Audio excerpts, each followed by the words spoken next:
Hello, everyone, and welcome to the 27th installment of Yid Talks. Tonight's talk is entitled Find the Good. Sometimes it's easy, other times it's a little more difficult. But either way, we're here to find the good. So recently, my wife and I and my family as a whole closed on a house. Yay! It's our very first time living in a home, like other than an apartment. I mean, of course, we've lived in a place before. That's where you're seeing now. But we did close on our very first home very recently. And it's a fixer-upper. Not what we thought we'd get ourselves into, but it's a fixer-upper. And there is quite a lot of fixing to do before we actually move in. So shortly, we'll be broadcasting Yid Talks in a brand new location. So excited! And why am I bringing this up tonight?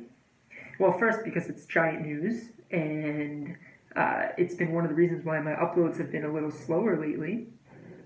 But secondly, because I figured something out while doing some upping in the house that I thought would be a great topic for a Yid Talk. So here I am, number 27, and find the good.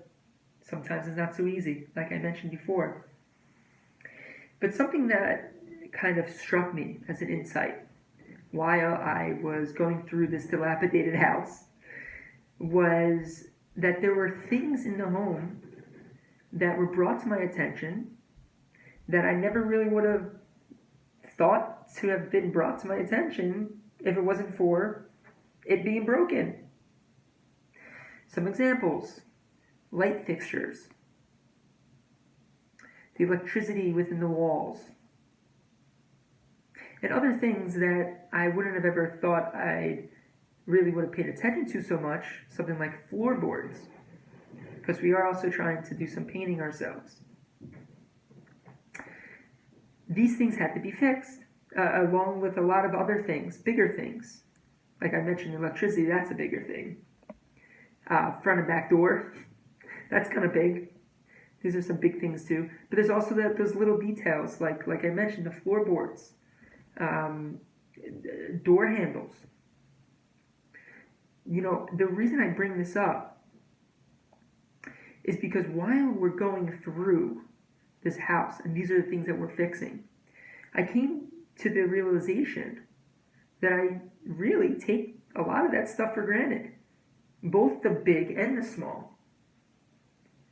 I mean, we use light. How often do we use light in a home?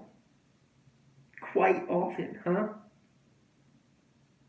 And it doesn't really occur to me that there's these connections between our walls, and they feed up to the ceiling, and it allows us to screw in a light bulb, and voila, we have light in the home.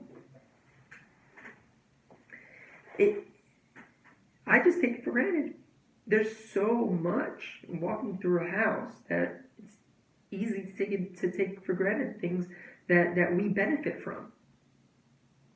And I want to sort of translate this to the health that we have within our own bodies.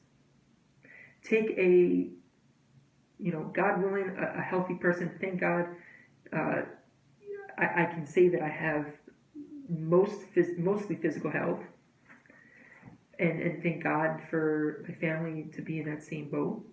And even if we were to take somebody that doesn't have optimal health, this can still work for them. And that's as follows. Think about the floorboards, think about the door handles, think about the electricity of your own body. Now, what do I mean? How about our lungs? How about our hearing? How about our seeing? How about our ability to walk? How about it for our blood to flow from our heart to our brains and down to our feet, and for it to travel back up again in a cycle, allowing us to live? it's not every day that I necessarily think about the blood flowing through my body, about the muscles that allow me to hold things and to carry things and to write. The body is an amazing thing, but how often do we actually think about and give a sense of gratitude towards the Almighty God that allows these things to operate properly within our bodies? And I had this thought from walking through my home and seeing all the things that are broken that needed to be fixed, and I thought to myself, well, wait a second. There's a lot of my body that I walk around with each day that, thank God, doesn't need to be fixed. And how much more so can we be grateful for the bodies that we have that operate? And if not, like I said, if not perfectly, then think about all the other parts of the body that do work properly. I have asthma. Okay, so I have limited lung function at certain times of the day or certain times of the week. But most of the time, I can breathe just fine, thank God. And you can translate this for, whoever the viewer is at home, whatever ailments there may be. Think about all of the other wondrous things that are working perfectly in our bodies. And it's meant to be praised. It's meant to be shown gratitude for. There's times when something, God forbid, goes wrong. Let's just take for an example a broken bone. You think to yourself, when that broken bone happens, like how nice it was to be able to walk without crutches, for example. And sometimes it's only when something like that happens that we can appreciate that ankle in the first place. And really, this Yid Talk right now is I'm speaking to myself,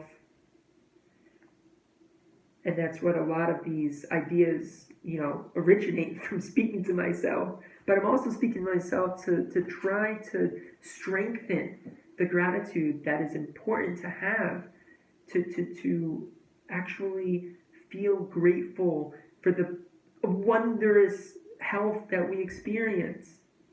It's a beautiful thing that I can go like this right now, or that I can go like this.